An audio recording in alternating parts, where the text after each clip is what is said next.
And I'm going to quote one of your LinkedIn posts here. You said, I made a terrifying but life-changing transition over the last 3 years that I would not have made if I hadn't been desperate and suicidal. To work much less, to listen to my body and put its needs first. Break that down for us. So the first few years of running this business, I was sort of in my pre-crisis state and productive and feeling good about myself. And then this kind of cascade of traumatic things happened all at once. It just sent my body into a state of crisis. It was very hard for me to go buy groceries, let alone be a high-performing startup founder. It's in part terrifying because I didn't know what was going on with my body. And our society is exceptional at kind of perpetuating the fantasy that like death is like way in the future. And yeah, I think it's actually much more helpful to just be like, oh, I could die today or tomorrow. Or imagine you're sitting there in front of the love of your life. You've never kissed her. This might be your only chance. All of us have had those moments where we really get that this could be my only chance. And when we really get that, we're just like, fuck it. Welcome back to the Screenship podcast, where we are creating a generation of authentic storytellers. Today, we have a very, very, very special guest.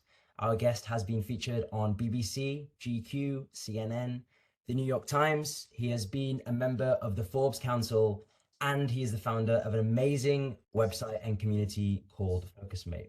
He is a coach, a mentor, and someone who spreads love, authenticity, and meaning everywhere he goes. Please welcome our guest, Taylor Jacobson. What's up, everyone? Thanks so much, Archit. No, of course, man. Thank you for being here. What's it like where you are? Where are you joining us from? I'm in Mexico City. I have not been outside yet today. I would love to, shortly after this, but it looks like a very pretty sunny day. Yeah. Yeah. Some weirdo message you for a podcast, and now you can't even go outside. Yeah, it's worth it. Happy to be here, man. Yeah, man. No, hopefully you can tell by the intro. I'm really, really grateful for you being here, dialing in, taking time out of your busy life. And yeah, honestly, from the bottom of my heart, much gratitude and much love for being here.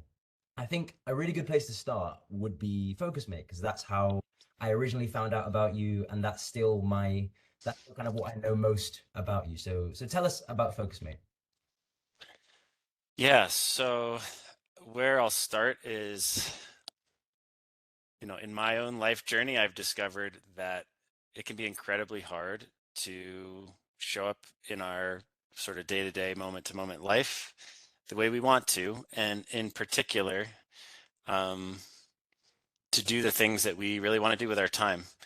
And, for me, let's say in my early 20s especially, I just had like this huge sense of possibility for my life and like really thought I was so awesome and could do anything, except that I just couldn't follow through.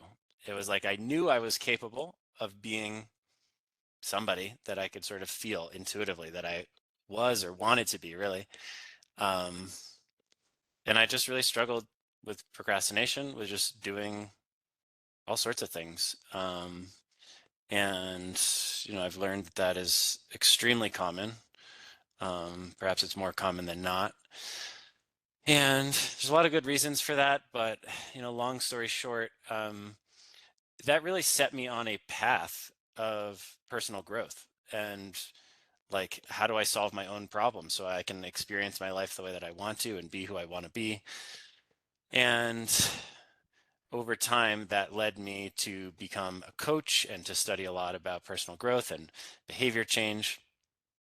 And long story short, this is years ago, I was talking to a friend who was also a client, and he was really struggling to follow through on something. He had a big presentation he was working on. This is a really high performer, brilliant guy. And he was just starting to freak out because um, he hadn't started on this thing that this presentation that was due. And because we had such an intimate relationship, I actually felt comfortable to share with him that I had always had this fantasy to work in a certain way. Sorry, there's like a street vendor going by, so y'all can probably hear a bell. But yeah, I had this fantasy to basically have somebody keep me company while I got work done. And so I just pitched this to him because I thought it could help him, but kind of help me at the same time. And I said, let's get on a video call and let's tell each other exactly what we're going to do. And then let's just keep each other company while we do it. And I felt like ridiculous. Like nobody should need this much help. But fortunately, I felt really safe with this person. Um, so I pitched it to him and he was like, hell yeah, man, let's do it. And we did it, and it was just incredibly powerful. And so that was the seed for what became FocusMate. Um, FocusMate is a community and it's a platform. It's a community of people that are interested in being supported this way and are available to support other people that way. And the way it works is you come onto the website and you book a video call with another member of the platform. And it's either a 30 or a 60 or a 90-minute video call. And all you do is you spend the first minute sharing with your partner what you're going to do, and then you ask them what they're going to do. And then you just get to work. So you're spending basically the whole time just sitting there doing your thing. You could be cooking or doing yoga or answering emails or outlining a blog post or preparing for a podcast interview, anything. I've done all those things on FocusMate. And that person is just there keeping you company while they're working on their thing too. And then at the end, there's a bell that goes off, which just reminds you to come back and check in with your partner, share how it went, celebrate a little bit. And the way we've built it, you can tell us some preferences over who you want to work with. You can save your favorite partners so that you can easily work with them in the future and kind of build your own community of coworkers within the platform. And it sounds really simple, but it's just, it is really insane how impactful it is. And I'm not, maybe, as the founder, I'm not like the most credible person to say that, but yeah, I mean, it has totally changed my life, and it has changed the life of, untold numbers of people that are in our community as well. Yeah, including me. I'm definitely one of those people. And yeah, I want to echo what you say of the whole feeling of like, in our heads, we think we're really strong and disciplined and like I can do everything on my own. And I was exactly that kind of person until lockdown of 2020 hit. And I realized I had almost unknowingly been so dependent on the people around me. Like even just sitting around my friends or sitting in a library at school, work had always felt like, oh yeah, I'm just going to sit down and do some work. But being in my own bedroom, having to do 2 or 3 hours at least of focused work every day, and I really, really struggled. And it was very scary to me because I'd always been like a kind of a top grade student, ahead of all the topics, always on top of things. But within like the first few weeks of lockdown, I was like, oh my God, I'm behind on everything. I'm literally performing worse than people who I used to outperform. And it was very frustrating. And yeah, that's when I literally Googled accountability partner. Find me an accountability partner. I think FocusMate is like the second or third on the list. I tried it, and yeah, strange, really strange, but it works. It works. It works. It works. It works. There's nothing else I can say. You have to try it to know, right? Yeah. And honestly, I've never ever shouted out or promoted like, oh yeah, this video is sponsored by Audible or anything like that on this channel. I've done 200 plus videos, but I urge you to check out FocusMate because it will change your life. It's changed my life, and yeah, just like Taylor said, countless other people. Yeah. That's beautiful, man. One thing I'll add is like, at least in the US, we have this psychology, this culture of independence, and we're like proud of how independent we are. And there's beautiful things that come out of that, like being entrepreneurial and a lot of things. But human beings are not independent creatures by design. We're mammals and we're tribal animals. And so I just mentioned this for anyone that's listening, watching, and sort of, I think it's natural because of that conditioning to feel some kind of shame about like being supported to do things in team, in partnership. And that's just conditioning. It's actually not how the human being is designed. So yeah, I just want to offer that encouragement that like we're not here on planet Earth to prove something. We're not here to prove that we can do it without help. I mean, unless that's really what you want to do with your life. But probably it's not. Probably you want to just be whoever you really want to be, who you know you can be. And so setting aside our pride and actually saying, no, this is how we're designed. So let me just embrace that and get whatever support I can get to be who I really want to be. That, I mean, that was a big transformation for me, actually, to let go of my pride and be like, hell yeah, like you can help me, I can help you, let's do this. And to actually feel that kind of team spirit is like, it's hard to describe as well how good that feels, but there's an incredible feeling of team spirit and togetherness in the Focus Mate community. Yeah, 1,000%. And I remember the 24-hour focusathons as well. We have a big group of people, and that amplifies it even more, this whole sense of team spirit. And yeah, just to follow up on the kind of community tribal creatures, you can look at something as simple as a gym, right? And the people who go to the gym scientifically are far more consistent than people who buy dumbbells and try and exercise at home. And you might go into the gym and not have a single conversation with anybody, but just because there's people around you having that shared experience, it's obvious, right? But we've got to use that in other parts of our life. And I think Focus Mate is a great place to use that. Awesome. With that said, I want to dive into quite an intimate conversation, and that's kind of mental health and managing stress. I love how vulnerable you're able to be despite, having achieved so much and being such a kind of productive, energetic person. And I'm going to quote one of your LinkedIn posts here. You said, I made a terrifying but life-changing transition over the last 3 years that I would not have made if I hadn't been desperate and suicidal. To work much less, to listen to my body and put its needs first, and to ask for way more help from my colleagues. Break that down for us. Okay. Yeah. Well, yeah, this is kind of a good segue actually from what we just talked about. Because um, yeah, part of, I would say, what even kept me from achieving success in my 20s was this sort of excessive independence and orientation towards like um, proving something. And in the moment, I didn't really feel that way. But looking back, we can always sort of see the insecurities that we had and how they were showing up. And so the first few years of running this business, I was sort of in my pre-crisis state and productive and, you know, yeah, feeling good about myself. And then this kind of cascade of traumatic things happened all at once. And it just sent my body into a state of crisis. And yeah, what I very quickly found was, number one, I couldn't keep doing the things I had been doing. I couldn't keep doing my job, in short. A bunch of other things too. But, it was very hard for me to go buy groceries, let alone, be a high performing startup founder.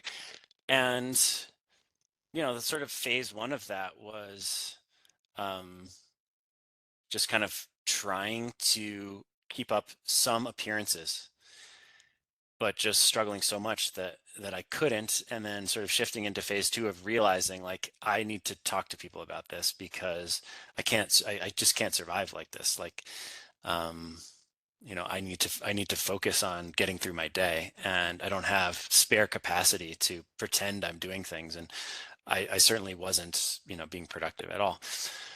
And so it really forced me, honestly, to start having some conversations I did not want to have about things that I couldn't do. And actually it was in part terrifying because I didn't know what was going on with my body. It was sort of just like, hey, now I'm this really weak and incapable person. And please do my job for me. And that's sort of me quoting like my mean inner critic voice that was kind of narrating that experience. But it helped reveal a facet of who I was being up until that point. That was really pride and shame that was driving me and, preventing me from being honest with myself and others about what I wanted, what I needed, asking for things, being vulnerable. Um, so yeah, I started having those conversations. I started, even though I felt like a fool and didn't know how to explain it, um, I just took that leap. And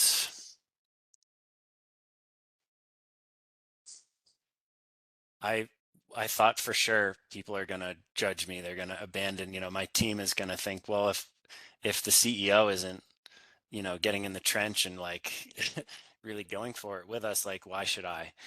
And really what happened was the opposite. Was I'll say probably because I was vulnerable. It just really activated a different side of people that were like, oh yeah, like we got you. We got this, we got you.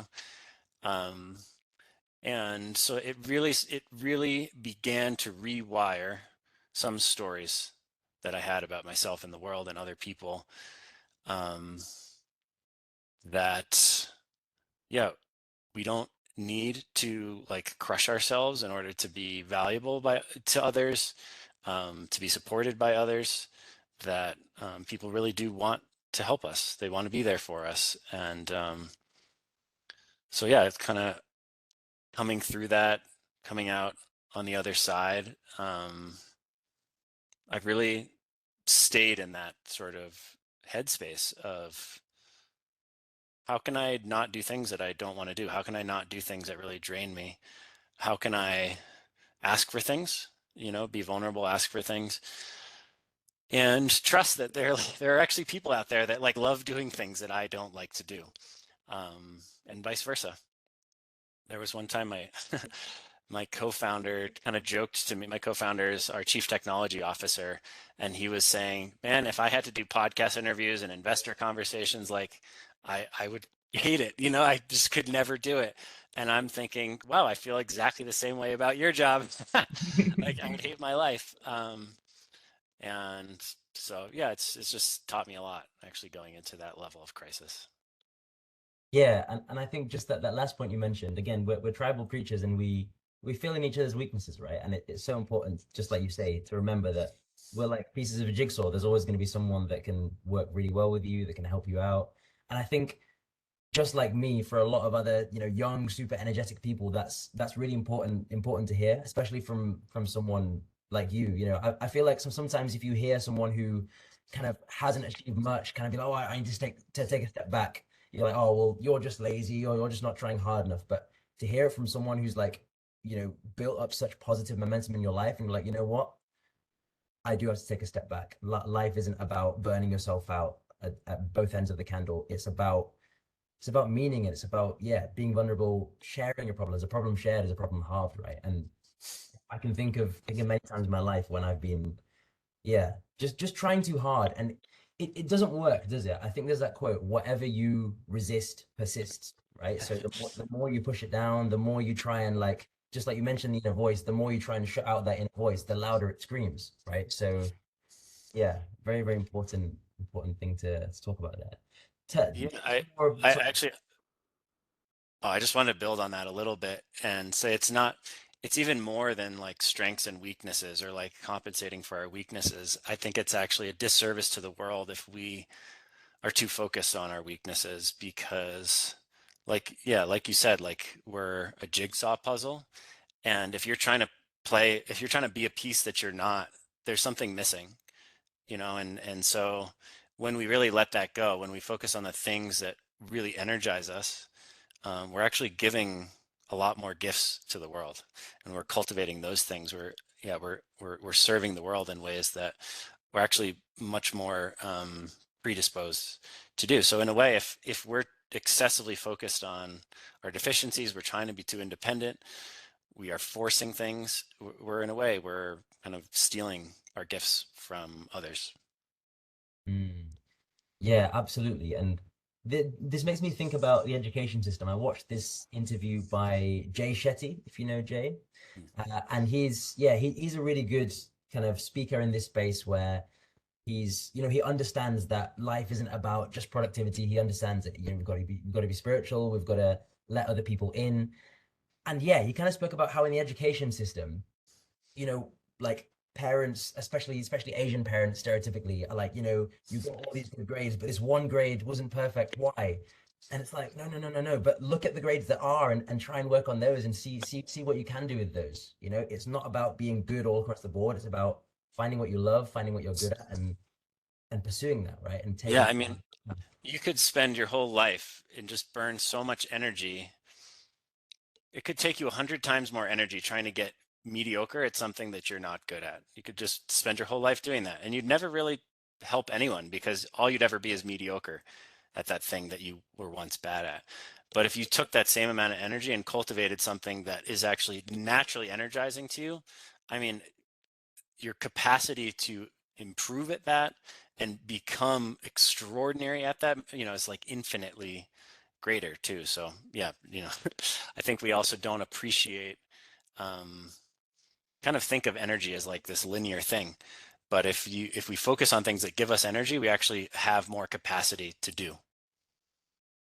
Absolutely, absolutely. I want to go back to what you said earlier about, your body breaking down and realizing that, there's changes happening. So tell us, you mentioned to me you've been diagnosed with a few chronic illnesses. Tell us, what that's like to live with, and how it impacts your life and how you see the world.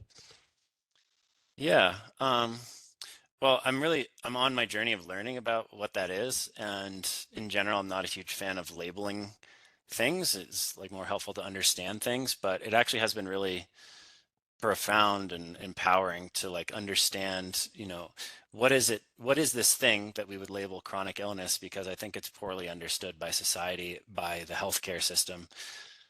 And yeah, what I've learned is, there's basically, hmm, there's different factors that can create toxicity in our body, those being childhood, developmental trauma, adult trauma, toxicity in our environment. Those are kind of the main ones, stress in our environment. And and if we are in a state where our body isn't able to kind of metabolize those things as fast as they are coming in, it's like the pace of processing them is slower than the pace that they're coming at us. The body gets increasingly more toxic, stressed, dysfunctional.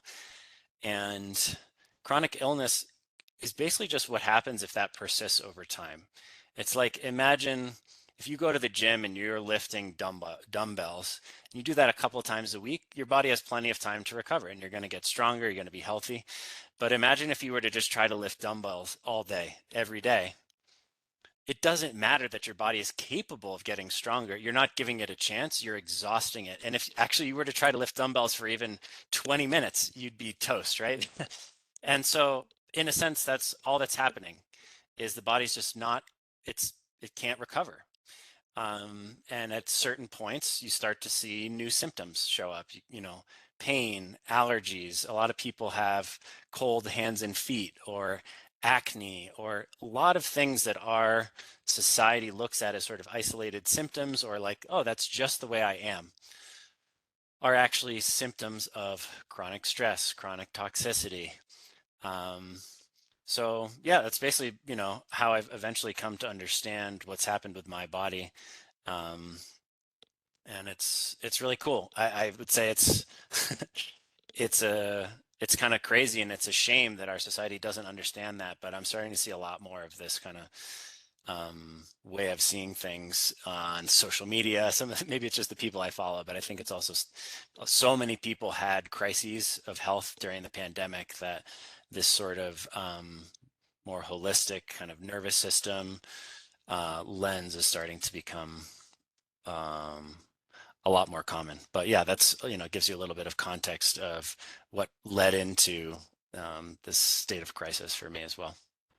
Yeah, yeah, yeah, 1,000%. And I mean, I suppose this kind of links to it. I had hyperhidrosis for a while. I would sweat excessively, and I tried a bunch of like medications, typical over the counter kind of creams and stuff, and it didn't really help. But when I started doing more cardio, eating a lot less sugar, eating more fruits, spending more time with people I love, suddenly it's almost gone. Like I still have it a little bit, but it's like 90% gone, and it's interesting, isn't it? How I don't want this podcast to get censored because of some medical person watching it and reporting it to YouTube, but Yeah, I really think that it's worth looking beyond um, typical kind of Western medication for a lot of things if you want a long-term solution. And I'd encourage that to anybody watching this.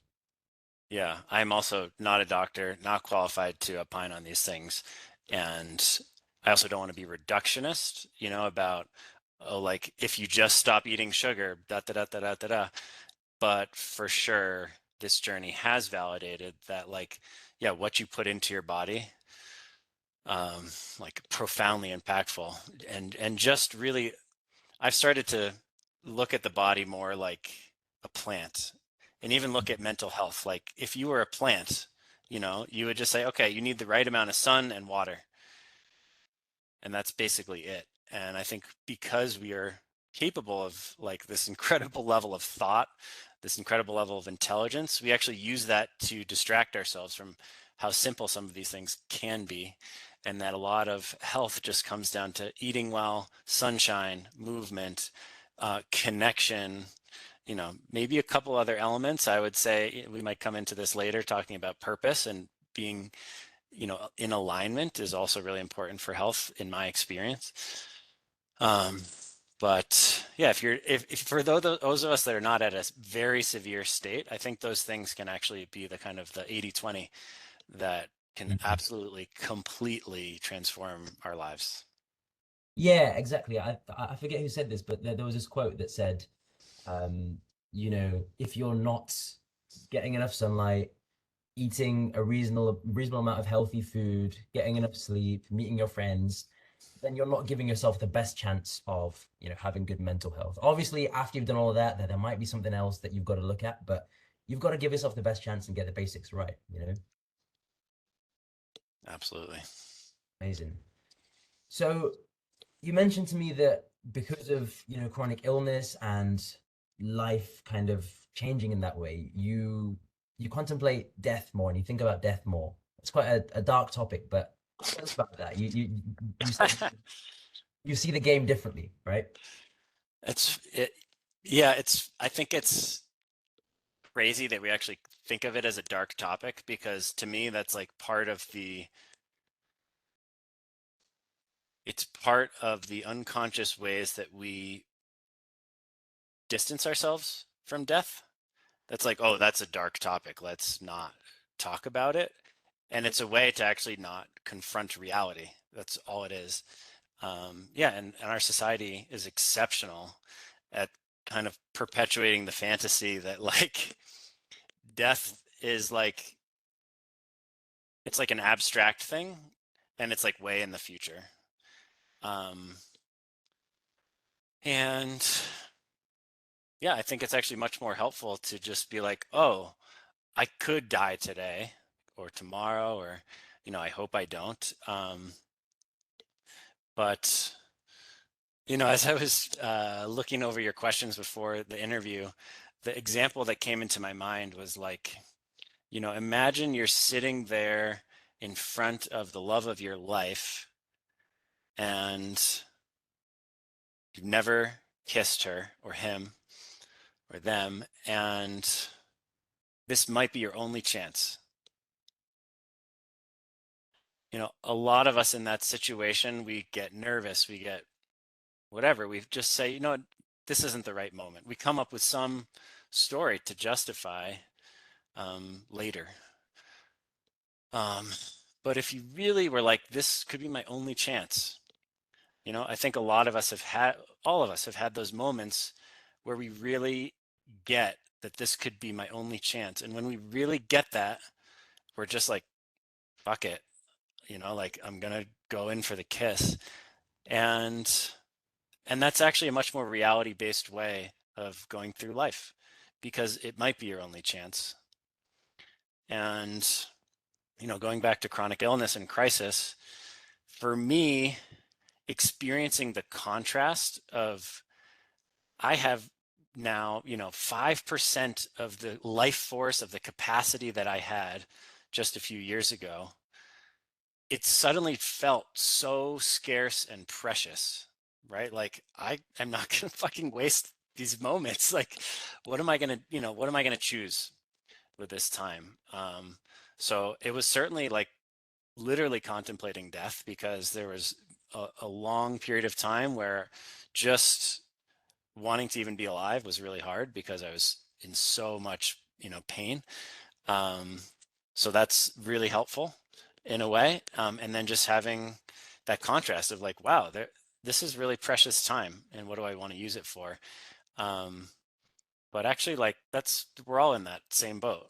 Um, I think it's just not being willing to look at how limited and how precious this time is that we have. I appreciate you being so vulnerable and sharing that. I guess the closest kind of story I can think of where this applies in my life is my grandparents. I'm lucky enough to do a job where I work from home. So I was in India with my grandparents for 2 months last year, November and December. And just having conversations with them and hearing them say things like, "Oh yeah, when I'm gone, make sure you X," and after I'm gone, the world will have changed because it's so strange to hear someone talking about death like so comfortably. But I guess just like you say, that's the reality we've got to accept, and that's the reality we've got to live in. Like, it's so obvious, but no one's gonna live forever. And there's another book I read actually called 4,000 Weeks by Oliver Berkman. I've heard of it. Yeah. Yeah. Go for it. Yeah, and like just hearing that number, 4,000 weeks, is like obviously that's roughly I think 80 years, and it just shocks you into the state of, oh my God, 4,000. So I've only got 4,000 weekends. I've only got like, a few. I've only got 80 summers, of which maybe like hopefully 30 of them, 40 of them, I'll be young, healthy, able to run. Like, who knows? Who knows what could happen? And I think what you mentioned about like kissing the love of your life is the perfect example, right? And that happens in many respects. Like if you want to travel to somewhere and you think it might be your only chance, go for it. If you want to, even something as simple as like, you've got like a morning free and you could take an extra meeting, or you could go and enjoy some time with a friend who's in town, or go to the park and just sit there and just observe and be as present as possible. Like it goes all the way from these small decisions to massive decisions, and I think it's so important to reframe life in the way of like, I could only get to do this once. I love that. That's beautiful. Yeah. The thing about 4,000 weeks, and you talk about it being a shock, like, to come back to where we started this topic of, it's a dark topic. I think my hack would be like, talk about it all the time, like Mm. really normalize talking about it so that it just becomes more in your consciousness. Because once we do that, then it's like, do I really want to do this extra hour of work? Or do I want to, go meet that friend or go to the park for a bit or whatever? And it's just like, you just start to get, without intellectualizing, you start to just get it in your bones. This is it. This fucking moment is it. Do I want to be at the computer right now, or do I want to be in the park? Like, that's it. And I don't mean to like minimize the sort of material based reality of like, I need to put food on the table, I need to pay my rent, I have kids. I don't have kids, but for example, um, that's all real. But we we go way beyond reality into this fantasy that is not based in the present moment. It's not actually a reality based assessment of, can I go to the park right now? We sort of tell ourselves, it's like, hey, sorry, I can't meet you for dinner, I have to get this presentation done. And even that language, like, I really endeavor to never use that language. It's, I you may want to do the presentation because, you know what, it's like, if I really knock it out of the park with this business that I'm working on, I'm going to get da da da da da. I'm going to set up my kids for, that's what you want. But say that it's, I want to work on this presentation and cancel dinner, not I have to do it. Because again, that starts to just rewire us around reality. Mm. There's a really good quote: prioritize your life or someone else will. Simple but true, right? Yeah. Wow. Well, it starts to become like, it's not even someone else. It's like this phantom voice in our head that's our conditioning that's running our life, as opposed to, some more truthful part of us. Yeah, absolutely. And I guess the last thing I want to mention about this is a movie called About Time. it's a movie about time travel and almost like a father-son learning experience. And I'll try and keep this short and not too rambly. But I love this movie, so I'm gonna try and not get carried away. There is a father, maybe about 50 years old, and his son, like just in his early 20s, and all of the men in their family can time travel, but only backwards. So they can't travel into the future. They can only time travel backwards. And through the course of the movie, the son goes like back in time because he like meets a girl and then he learns about her and then he like goes back in time to impress her with all the things he already knows she likes. And he does like he goes on all these like missions using his time travel ability to try and make life better. And like I think that the movies takes place over the course of a year. So it starts in summer and then he does all these things over summer and winter. And then by the next summer, he's realized that time travel is great, but it doesn't help with everything. And his father is like, you know what, son? I wanted to give you a son. I wanted to give you a month to experiment. Try this now. Try living every single day twice. And the second time, you'll see things differently. You'll see moments where you could have been polite the second time. And at the very end of the movie, it's literally just him living the same day twice. You know, I think he's a lawyer, so he's like he wins a case in court, and instead of just celebrating, he gives like his friend a hug, and he takes his team out for drinks. And then instead of just like paying the cashier and walking away, he like smiles and asks how his asks how her day was, and just like with these like small actions. He's like, my life is better. And then the very final message of the movie, which is really powerful, is the son who's kind of narrating it says, now I live my life without any time travel, but I live each day as if I was living it the second time. And it's yeah, it gave me the chills that movie when I see it. Hopefully I've described it in not too convoluted of a way. No, Yeah. that's beautiful, man. Yeah, it's just like, yeah, stop dicking around with each moment. It's not coming back. Yeah. Yeah, absolutely. It's as simple as that. Use your chances. I saw a post on your LinkedIn, another post, and this was a while back, about I think 3 or 4 years ago. There's a post of you doing improv, singing about Focus Mate. I think it was in the early days of Focus Mate, and you've got a great voice, by the way, a nice little tenor voice going on, man. And yeah, the caption of the post kind of explained that you make videos like this, quite like unfiltered, raw videos, to kill perfectionism. I think we often take ourselves too seriously, and I'm a big example of this. With this YouTube channel, it took me so long to even get started and post my first video. Even now, there's many times when I upload a video and but I don't make it public. I'm like, I'm not sure if the world will respond well to that. Tell us, tell me first of all, selfishly, advice about how to improve, and I suppose everybody else in their life who's struggling with a level of perfectionism. What Mm. advice do you have? Yeah, in a way, I think perfectionism is completely tied to what we just talked about. Because let's say that when we're being perfectionist, we're living inside of a story, a fantasy that's like, I'm just doing this because I want to do a good job.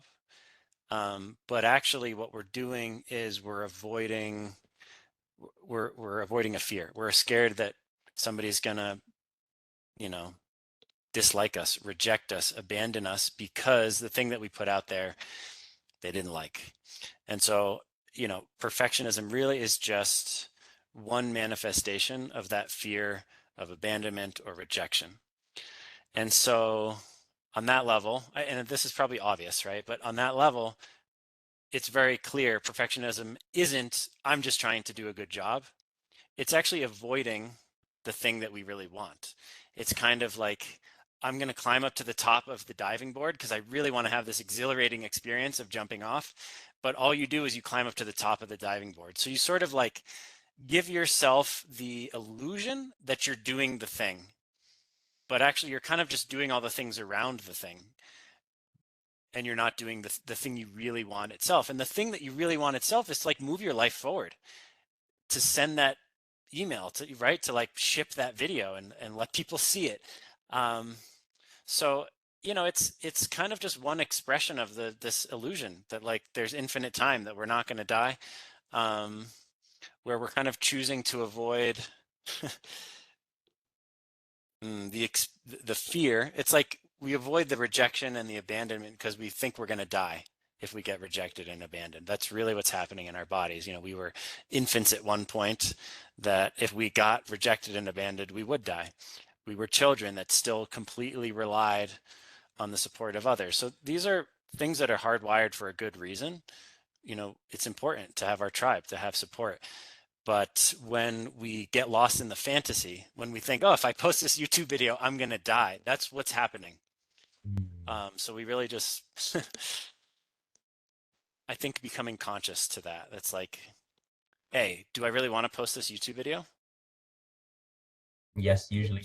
It should generally be pretty clear. And when we ask ourselves that, we want to stay out of intellectualizing it. It's just like a gut response. Do I want to do this? Yes or no? And sometimes it's a maybe. That's okay too. But if it's a yes, it's a yes. We don't need to think about it. And then it's like, okay, I'm scared that I'm literally going to die if I post this thing. And I would say, you know, when we are doing things that are important to us, that are in alignment for us, we really do want to do our best.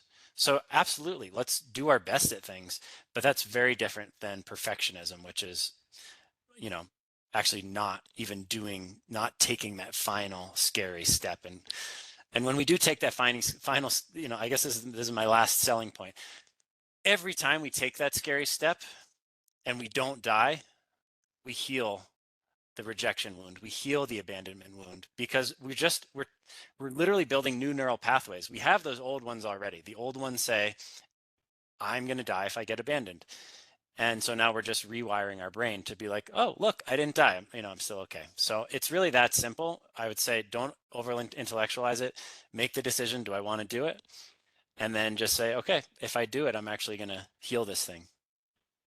Yeah, absolutely. I played a lot of sports in my life, specifically badminton, and over time, playing sports and playing competitions, you build up an ego, or at least I've built up an ego of playing. And sometimes when I've not competed for a while and there's a competition that I want to play, I'm like, I could lose. I don't know. I've not trained that much. But it's like, no, no, no, play and then try and play the next one and try and play the next one. And honestly, when I've played like 4 or 5 competitions in a row, by the time you play the fourth or the fifth one, you're like, this is amazing. Like I love competing. I understand that I could lose, but I'm gonna do my best and that's fine. And just like you say, it's healing that wound and almost I don't want to say becoming desensitized because I still think that fear and that rush is like a good feeling in some ways. But yeah, I suppose at least partially becoming desensitized and seeing something for what it is rather than this like near death experience, which it's almost always not. I love the sports metaphor, and it's also not a metaphor. It's literally that, you know, it's like not showing up to the competition. But I think what's really cool in my experience is as we take those steps, as we heal that thing, we start to discover that the point of competition isn't to win. It's what it feels like to go for it, to go all out at something that feels really in alignment for us. And if we do that, we actually really stop caring what the outcome is, um, which is super cool. That's so, so true. And yeah, I think that's what it is. A lot of people aren't necessarily scared of losing. They're scared of, yeah, getting into this state and then panicking and not being able to try and feeling that regret. But yeah, giving it your best. It's as simple as that. You're gonna have a good time. You're gonna learn. You're gonna explore these amazing emotions of like, yeah, almost like tribal primal energy in your body when you put yourself in that scenario. So Yeah, I actually think the feeling that we most want to have is of ourselves, mm, like pursuing at 100% of our capacity, right? Um, so I don't know. It's like if you're thinking about doing a business, you know, a lot of it's like, oh, I have a fear of success. I have a fear of failure.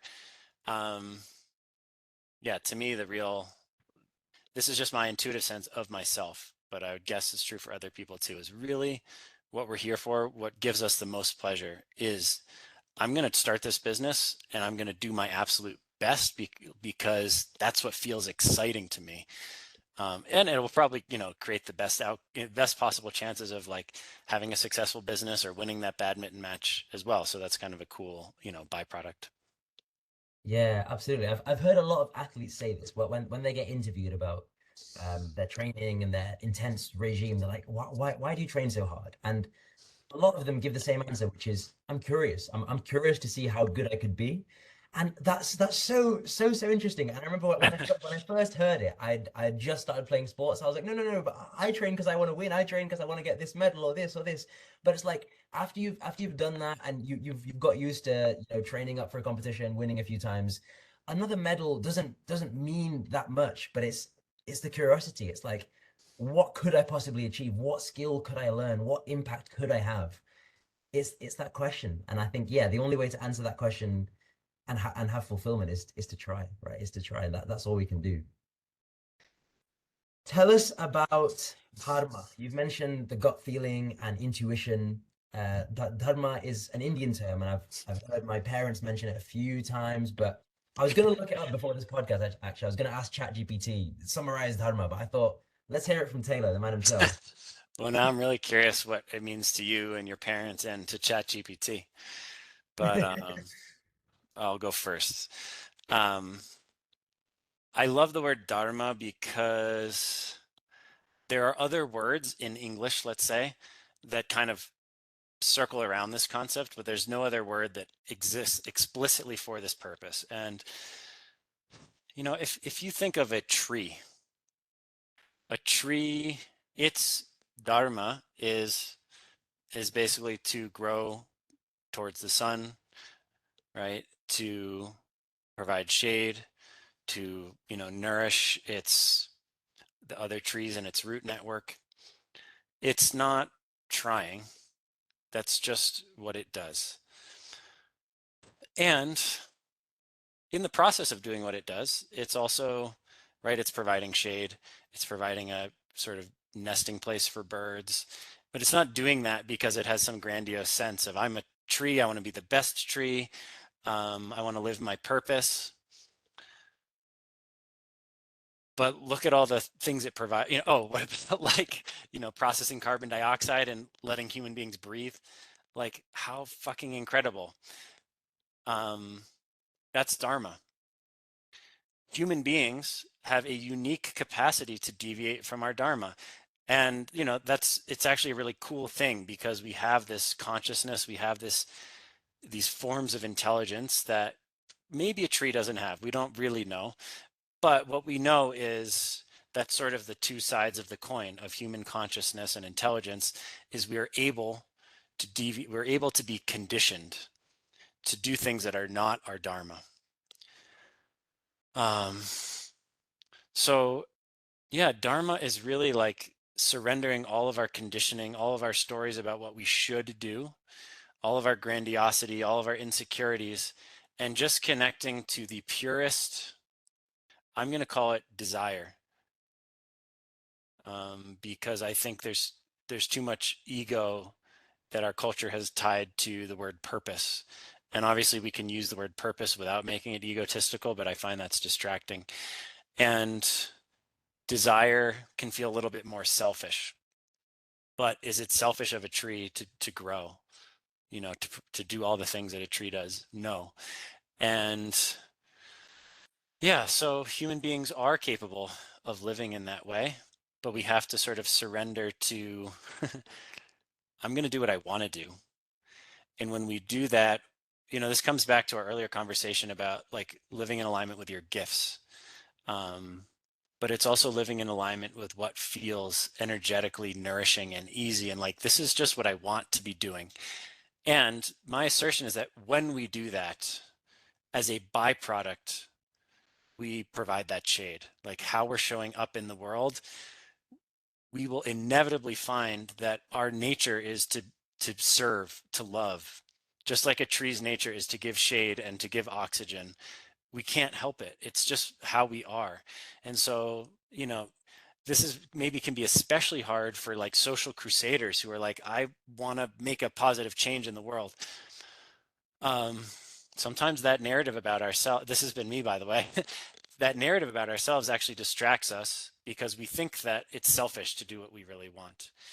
But, if the whole world was like trees, we wouldn't have so many of the problems that we have. We'd have a lot of people that are really peaceful within themselves because they're really living in alignment with their truest desires.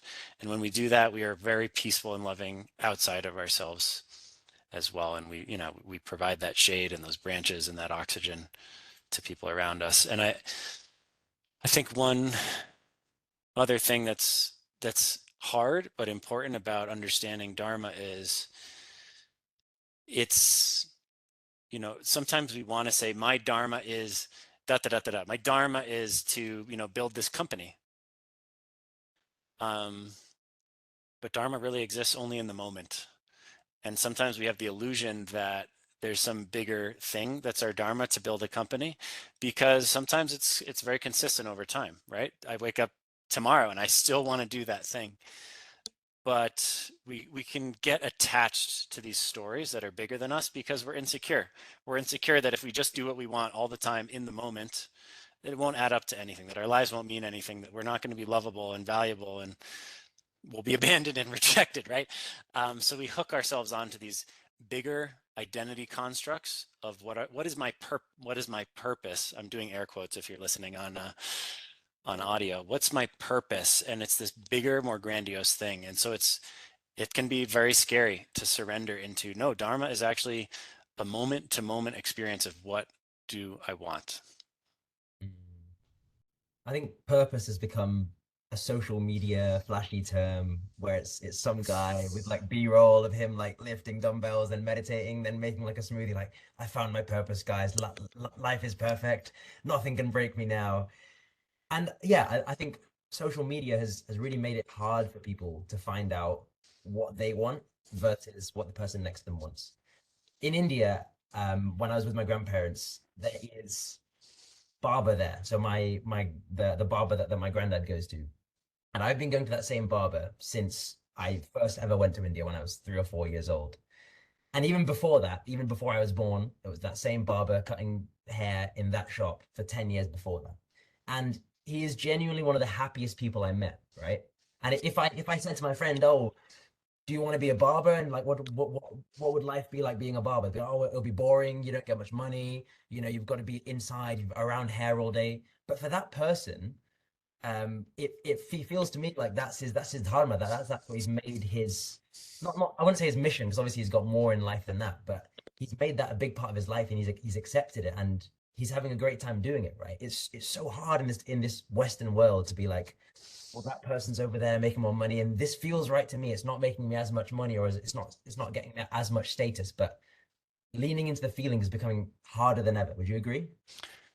Oof, that's so powerful, man. I want to double down on this barber thing, because I think a lot of us would look at that and say, wow, he found his dharma. Like he was meant to be a barber. And that way of thinking puts a lot of pressure on the idea that there is some path that is external from this moment, like it's being a barber. But actually it's very likely that this was your grandfather, you said? Yes. Yeah. That a lot of why that became dharma for him is because of how he did it. That he connected to some desire to give love and service, and the awareness that you can really transform somebody's day, somebody's life by changing their appearance, right? And he could have maybe started on that path and said, "Oh, I don't like this or I don't like that," and sort of attributed it to the barbering as opposed to himself. But if we really look at our own behavior in the moment, it's like, wow, I made this experience more dharmic because I decided to be more loving, right? And so I think that's a part of my own experience of dharma, is that, like we were saying earlier, being loving, being of service is just part of our nature, and we repress that because we think we're being over the top. We think we'll get rejected if we're too affectionate, so I'm not saying this is like a universal thing, that we can all be loving in very, very different ways, but I also think we can take a lot of the pressure off of, like, again, finding our purpose, quote unquote, if we realize that a lot of it's just how we're being in the moment and allowing ourselves to be the way we really want to be. Like, I watch how enthusiastic and animated you are on this interview, and I can feel that's who you are, right? But what if you had an idea that, you know, you need to be a very serious kind of focused interviewer because that's how so and so is, right? And this is a serious endeavor and you want to be whatever. You could actually take something that could be very dharmic for you in giving a podcast interview, and now you could make it very draining and not dharmic at all. So this is again why it comes back to, don't look at purpose or dharma as something that is like, if I find the right job, I'll be fulfilled. That can certainly help. Like the external environment and circumstances, yeah, we want to keep experimenting to find things that are more aligned, but also not forget that it's like dharma can just be like how friendly I am with the cashier at my grocery store, or, you know, the guy that I get tacos from a few times a week. That's dharma too. It's like, I just want to fucking love on those people because it feels great. And so that's also living in a more dharmic way, is just allowing ourselves. Mm, wow. Yeah, that reminds me of another podcast I had with someone who works in my company called Gary Daly. And he's an awesome public speaker, an awesome salesperson. And I asked him for advice about like, how do I sell better? How do I present better? How do I come across better? And I thought he was going to give me like all these like, you got to say this, then this, you got to ask this question. But what he said really surprised me. He said, how do you want to feel during and after the presentation? He said, focus on three feelings. He said, for me, it's grace, gratitude, and authenticity. And I want to feel like that before the presentation, during the presentation. I want to spread those feelings and that energy through the audience. And I was like, wow, wow, that is not what I was expecting. But it's again, it's a feeling like it's abstract and it's like inside us. But Mm. I think yeah, we do need to look within a little bit more. Tell us about how dharma relates to like relationships, people you let in your life. How could we use it more there? You've already mentioned a little bit about like the barber being affectionate and being like giving, but what about the relationships we have with friends, potential romantic partners? What does dharma mean there? Wow. Mm. Well, maybe I'll riff a little in maybe two directions here. I think there's a lot of ways that we I'm going to say screw up relationships, and I don't mean that in a judgmental way or right or wrong way, but in sort of make ourselves less happy way. A huge one is we're not true to ourselves. We prioritize keeping the relationship with that person over being true to ourselves. And so, you know, we kind of like go along with things that we don't want. Like, oh, I don't know. Maybe you want to go to sleep before your partner wants to go to sleep, and your partner's like really wants to cuddle and watch a movie and is like feeling lovey-dovey, and you're scared that if you just say, you know what, I want to go to sleep, or I want to go for a walk by myself, I want to be away from you, that's going to hurt them and hurt the relationship, and they'll get mad, and, you know, again, comes back to fear of rejection and abandonment. Um, but, you know, part of dharma, it's again, it's this mantra of, what do I want? What is my truest desire in this moment? And yeah, you know, a really healthy relationship is one where both people are really in that commitment to their highest truth, to taking care of themselves first. Because when we do that, let's say when we don't do that, if we suppress that, we're gonna experience anger. We might not be connected to it. A lot of us are not, and we repress anger. But we are physically hurting ourselves when we don't listen to that desire to go take a walk by yourself or whatever it is. And that accumulates physically in our bodies as tension. And then we show up with ourselves and the rest of the world in that tense and low key, or sometimes not low key, angry way. And so we're actually becoming less loving. So we sort of have this idea that, you know, I'm just going to suck it up and, you know, be lovey. I'm going to do what my partner wants right now, even though I really don't want to. And I'm not saying there's not moments where it's like, yeah, sure, I'll watch that movie with you, right? But it's not like that. This is like the no, I really don't want to do that. I want to where we just quiet that voice and we do what our partner wants instead. And so, yeah, it can be scary because we will sometimes get rejected.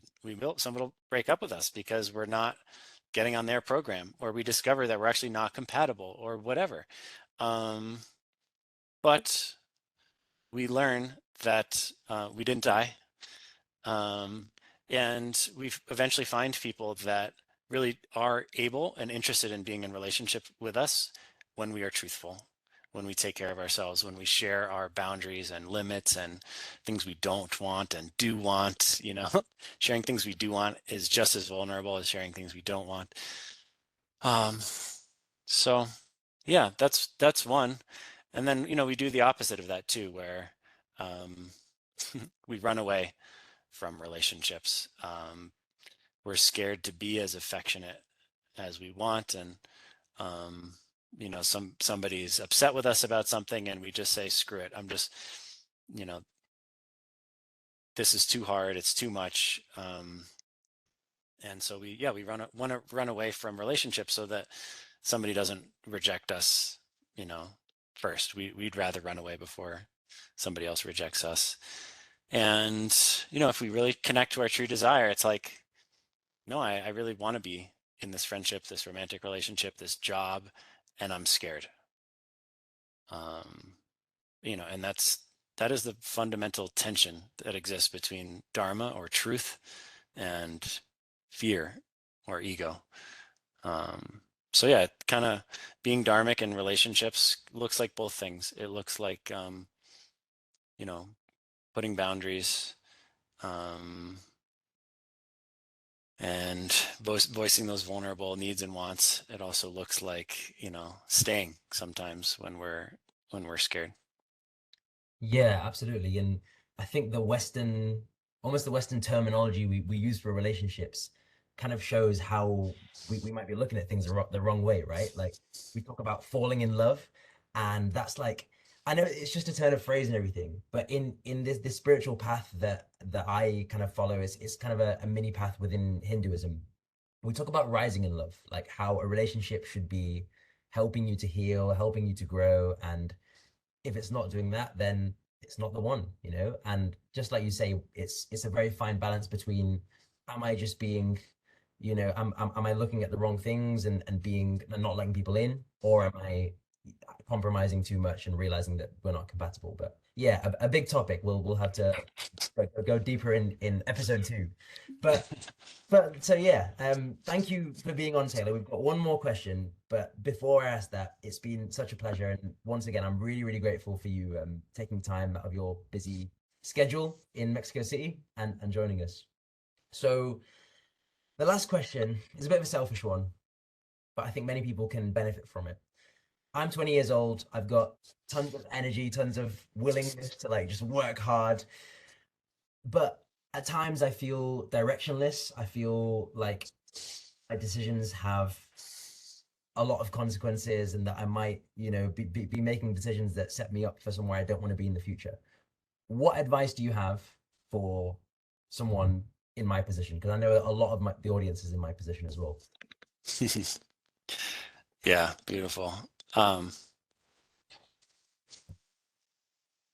well, look, there's no right or wrong way to live life. Anybody that tells you otherwise um, is projecting their own insecurities because they want validation for their way.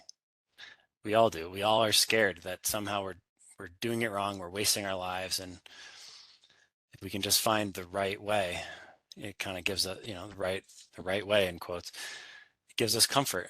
And unfortunately, a lot of the advice that circulates in the world is from people that are projecting their own insecurities and saying, your 20s are for doing this. Here's the 5 things you should focus on in your 20s. And it doesn't mean that's bad advice exactly, but again, it can be a projection of, it can be them trying to validate their own choices. And let's say if we want to use our time being as us as possible, if we want to, be as in alignment with our truest desires as possible, which is its own intrinsic reward. It should be sort of self-evident that doing as much of the things you want is going to make you as happy as you can be. Really, the work is to just cultivate that skill of hearing Dharma, hearing intuition, hearing your gut or your heart, or you can call it so many things, God, the universe, right? There's so many words for this thing, but ultimately you kind of just have to have your own experience of, and we all do, of when you really know what you want.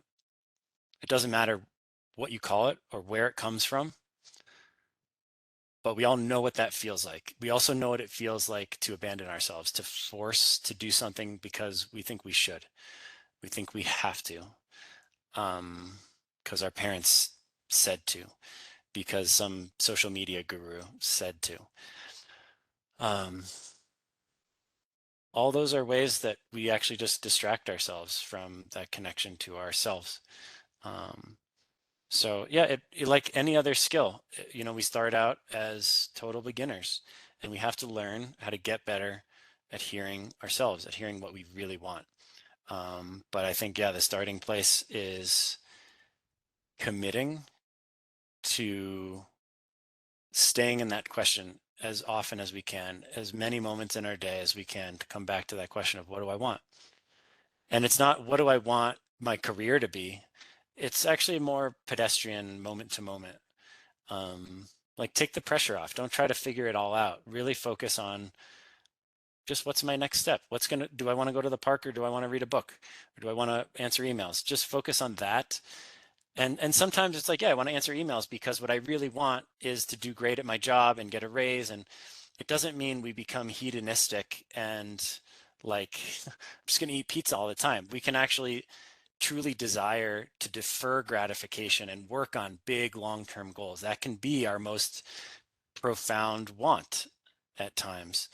So it's really just about learning to hear that and honor that. And, it's being with that love of your life in that moment and saying, what do I want? I think I want to, I feel, I know, I want to kiss this person. And then going for it as often as we can. And then, part two is like being gentle. Sometimes we're going to get scared. A lot of times we're going to get scared. We're going to do it wrong. We're going to not know. We're going to only realize after that we did something we didn't want. And so we can look back at those things through the lens of awareness. Oh, I did something I didn't want. I stayed quiet when I actually really wanted to speak up, or the opposite. Just so we can learn, just so we can iterate and get better, but really being gentle with ourselves through that process. Taylor, thank you so much for being here. And everybody at home, thank you for tuning in to the Screenship Podcast. We will see you next time. But until then, go out there, live your story, and tell some too.